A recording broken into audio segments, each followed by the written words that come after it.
Control your mouth, mood, money and mind. The man who cannot control his mouth will always speak weakness into existence. The one who cannot control his mood will destroy peace in moments of anger. Without control over your money, you'll always be a slave to circumstance. And without control of your mind, you'll be ruled by everything around you. Discipline is not about punishment, it's about power. Control these four: your words, your emotions, your money, your mind, and life will no longer pull you in every direction. Stay until the end, because the final piece is the one most men ignore, and that's why they never rise. Your mouth can build or break everything: your future, your relationships, your reputation. All of it can rise or fall with a single sentence. One careless phrase, one emotional reaction, one ego-driven outburst, and the trust you've been building for years can vanish in a moment. This is what most people don't understand. Your voice is not just a communication tool. It's a weapon. It's a mirror. It's a currency.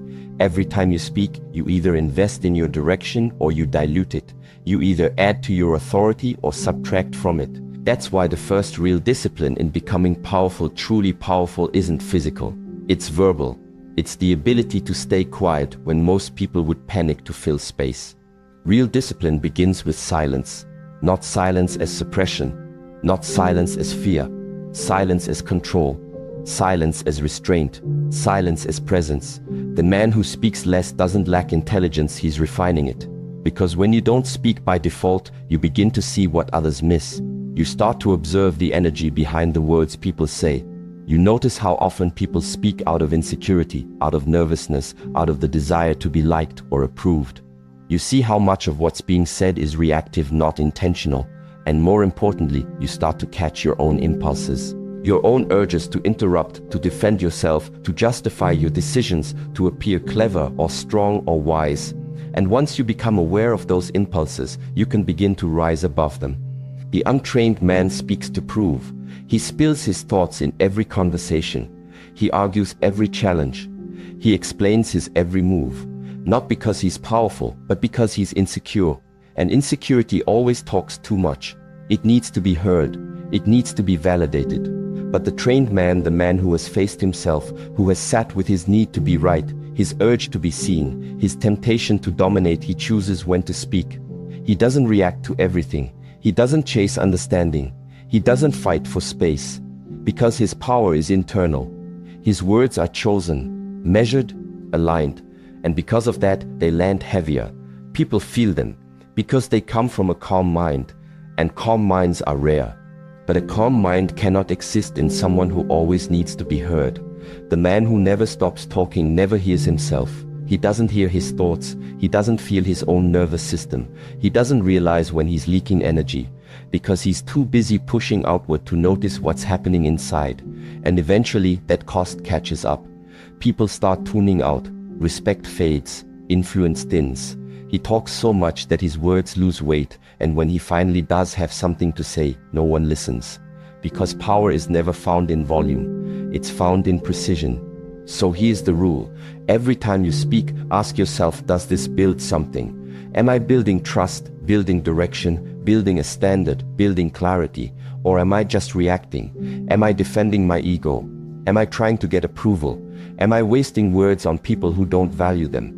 Next question, does this protect my energy? Is what I'm about to say going to pull me out of center?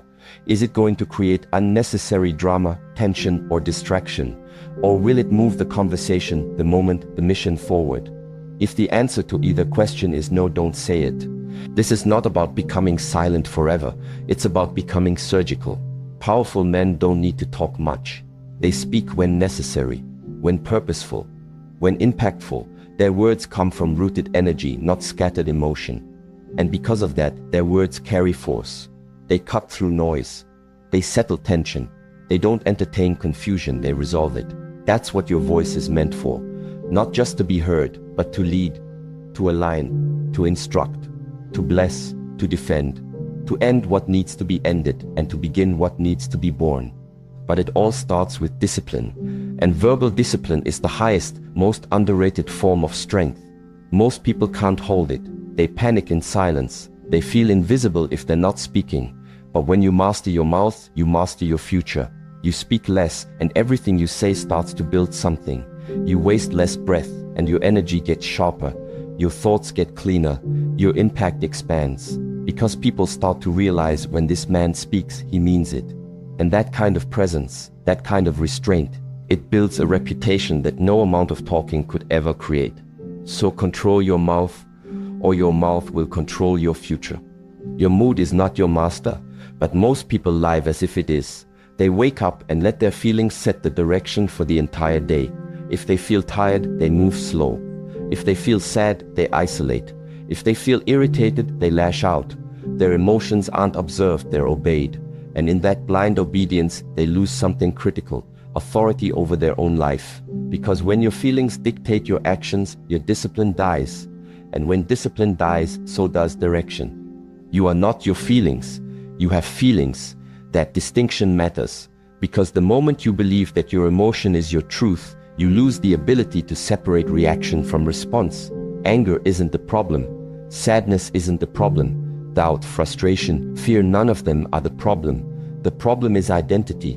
When you fuse with the emotion, when you make it who you are instead of what you're experiencing, you start moving in ways that serve the emotion, not your future. That's why most people lash out when angry. They shut down when discouraged. They retreat when anxious, not because they're broken, but because they've never trained to do otherwise. Every emotion becomes a cue to react. But mastery begins the moment you stop reacting and start observing. You feel the emotion. You pause. You breathe. You watch it move through your body like a wave, like wind, like a storm that does not belong to you. It simply moves through you. You don't feed it. You don't follow it. You don't attach to it. You let it pass. And you move with discipline, not emotion. This is why the strongest people you meet are often the calmest. Not because they don't feel, but because they've trained. They've felt everything and still moved forward. They've learned to stop worshipping moods like gods and start treating them like signals, temporary, movable, survivable. They know you don't train for the days you feel good. You train for the days you don't. You train so your habits carry you when your feelings can't. You train so your breath is deeper than your frustration, so your focus is stronger than your sadness, so your vision is clearer than your fear. Because without training, you collapse into whatever mood shows up. And if your moods rule your actions, you live a life ruled by emotion, not by intention. And intention is where real progress lives. That's what separates the grounded from the unstable. It's not that grounded men don't feel. It's that they choose how to feel. They notice their state. They observe the pattern. They name it, but they don't let it drive the car. Emotion sits in the passenger seat. Discipline drives. Every time. This is how your mission survives. This is how your goals remain intact. Not because your moods don't shift, but because your standards don't. When you feel unmotivated, you still train. When you feel discouraged, you still show up. When you feel unseen, you still build. That's how you move from emotion to execution. That's how you turn pain into power, not by denying what you feel, but by refusing to be owned by it. Control your mood, or your mood will control your mission. It will convince you to stop when you need to continue. It will whisper limitations into your mind and disguise them as truth. And unless you've trained, you'll believe them. You'll accept the story your emotion offers and trade your progress for comfort. So feel the wave, but don't ride it blindly. Let it move, but don't let it move you off course. You are not the storm. You are the sky it passes through. Still, wide, unmoved. Control your money, or it will own your life. This isn't just about wealth. It's about direction. It's about power. Because money, whether you like it or not, is tied to your decisions, your emotions, your time, and your future. And most people are not broke because they don't earn enough. They're broke because they lack structure. They lack clarity. They lack the awareness to connect their habits to their consequences. So they live in a loop, working hard just to keep up with the damage they keep doing to themselves. They think more income will solve everything. But income without discipline is just fuel for a faster crash. They spend to feel better. They spend to numb stress, anxiety, boredom. A dopamine hit here, a new gadget there, a swipe, a tap, a package at the door, and the illusion of progress. But it's not progress, it's avoidance. They spend to escape their reality, not to invest in a better one. And worse, they spend without knowing why. They don't track, they don't pause, they don't ask, does this align with the life I say I want? and so their days are filled with short bursts of pleasure that cost them years of freedom. Not just financially, but mentally, emotionally, spiritually, because you cannot build peace if you are always in financial survival mode. Money, like energy, must be directed. Every dollar is a decision. Every purchase is a statement of values. When you spend unconsciously, you live unconsciously. You give your future away, one transaction at a time. Every impulse buy is a moment of undisciplined emotion. Every untracked expense is a crack in your foundation. And yes, it adds up, not just in your bank account, but in your life trajectory. Because a man who cannot master his money cannot master his time, and a man who cannot master his time will never master his mission. If you can't delay pleasure, you'll never earn peace. That's the law. Peace doesn't come from comfort. It comes from control. Control over your habits, control over your emotions, control over your priorities. If you can't resist what feels good now, you will always sacrifice what matters most later. That's why the discipline to say no to something small now is not loss, it's leadership. Leadership over your future. Leadership over your path. Leadership over your freedom. Start with awareness, not obsession. Start tracking every dollar, not to become rigid, but to become awake. You cannot change what you won't confront. You cannot grow what you do not measure. When you track your money, you begin to see your patterns. You begin to see how often you buy because you're tired or stressed or bored, not because it makes sense. And once you see those patterns, you can start to shift them. Slowly, intentionally. You begin to allocate money toward growth instead of decay. You begin to buy tools, not toys. Investments, not distractions. Systems, not escapes. Because money doesn't change people, it reveals them. It reveals your emotional maturity. It reveals your values. It reveals whether you're building or reacting, whether you're leading or coping, whether you're living with intention or waiting for a bailout. The man who controls his finances doesn't just accumulate wealth. He builds freedom. He buys his time back. He moves through the world with less anxiety, less dependence, less desperation. And because he doesn't need money from everyone, he doesn't need validation from everyone either. He becomes harder to manipulate, harder to distract, harder to knock off course. Because his decisions aren't made from lack, they're made from clarity. And clarity is the beginning of power. So track your money, master your budget, audit your spending. Not because you're greedy, but because you're done being owned. You want freedom, earn it. By controlling the very thing the world uses to control you. Control your mind or be a slave forever. That's not poetic. That's not abstract. That's reality. This is the final truth, the deepest layer of personal transformation. You can't control your mouth, your emotions, your reactions, your money, your direction if your mind is chaotic. And right now, most people's minds are. They don't govern their thoughts, they get dragged by them. Their heads are loud from the moment they wake up, spinning, overthinking, regretting the past, imagining problems in the future, trying to calculate who likes them, who doesn't, wondering what to say next, what to buy, what to post, what to avoid. It's non-stop. And because they never stop to observe what's actually happening, they begin to believe that this mental noise is them, that these thoughts are who they are. But they're not. They're habits. They're untrained patterns. And if you don't train those patterns, you become them. Most people live in permanent mental reaction. Their minds jump from regret to fantasy, from fear to ego, from distraction to desire. One scroll, one text, one headline, and they're emotionally hijacked. This weakens their attention. This drains their focus. And without focus, no meaningful work gets done. Without clarity, no decisions are made cleanly. And when your thoughts are untamed, your direction becomes unanchored. That's why most people aren't lazy, they're mentally scattered. They're stuck in mental loops, convincing themselves they're stuck in life. But they're not stuck in life. They're stuck in thought. And until that loop is broken, no amount of external change will fix anything. The untrained mind is dangerous. It ruins relationships because it projects insecurities, assumes the worst, and overthinks every interaction. It sabotages discipline because it looks for escape, for comfort, for anything but the hard thing. It destroys peace because it never sits still.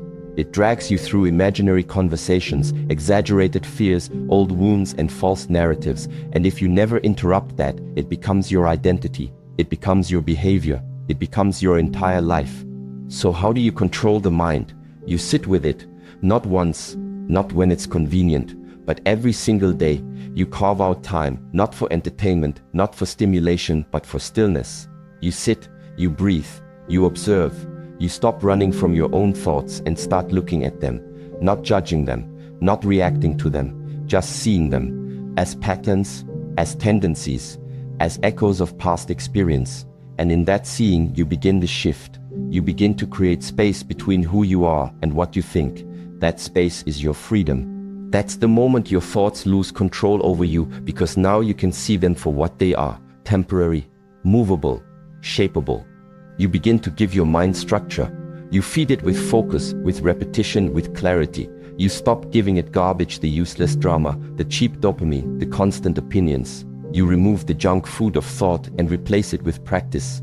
That's what this is: not a motivational idea, but a training system. Every single time you choose silence over noise, attention over reaction, intention over impulse, you are training your mind. And over time, what used to control you becomes quiet, not numb but precise, focused, clean. And once you control your mind, you control everything else. You speak with intention. You respond instead of react. You move with clarity. Your finances improve, not because you earned more, but because you made smarter choices. Your relationships improve, not because you found the perfect person, but because you're no longer projecting your chaos onto them. You stop chasing peace because you've become it. Everything in your external world begins to shift, not because the world changed, but because your filter changed. Your decisions changed. Your energy changed. Control your mind, or it will control you. It will own your time, your attention, your reactions, your relationships, and your entire path.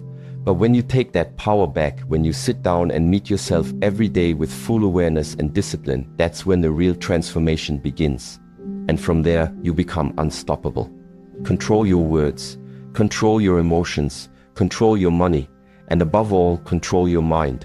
This is the real foundation of freedom, not external success, not temporary motivation, not attention or approval. Structure, internal structure, the kind that no one sees but everyone feels when you walk into a room, the kind that governs your decisions when no one's watching, the kind that makes you reliable not just to others, but to yourself. If you build that structure brick by brick, hour by hour, day by day, you'll feel something most men never taste: peace without weakness, power without chaos, stillness without detachment. But if you ignore it, if you keep avoiding that work, life will feel random, heavy, confusing, unfair. You'll keep wondering why you're stuck, why your progress disappears, why your mind always feels like a battlefield. But it's not life that's against you, it's the lack of structure within you. You can't hold a strong outer life with a weak inner frame. Without control of your speech, you'll ruin relationships. Without control of your emotions, you'll collapse in pressure. Without control of your money, you'll trade your freedom for pleasure. And without control of your mind, you'll never be able to hear your own direction through the noise of the world. Start now, not next month, not when it feels easier. Now, build the ritual. 1 hour a day, every day. This is where real change begins, not in massive, loud effort, but in sacred repetition. In a small block of time you give to yourself. Time with no distractions, just silence, focus, reflection. No phone, no noise, just breathe. Just structure. You move your body. You sit with your thoughts. You write what matters. You face what you've been avoiding. You ask yourself better questions. And you do it again tomorrow.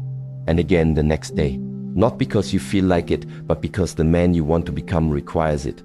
Train like your life depends on it, because it does. Everything you want, peace, purpose, power, presence, is on the other side of this structure. And if you're reading this right now, it's not new information. It's a reminder of what you already know.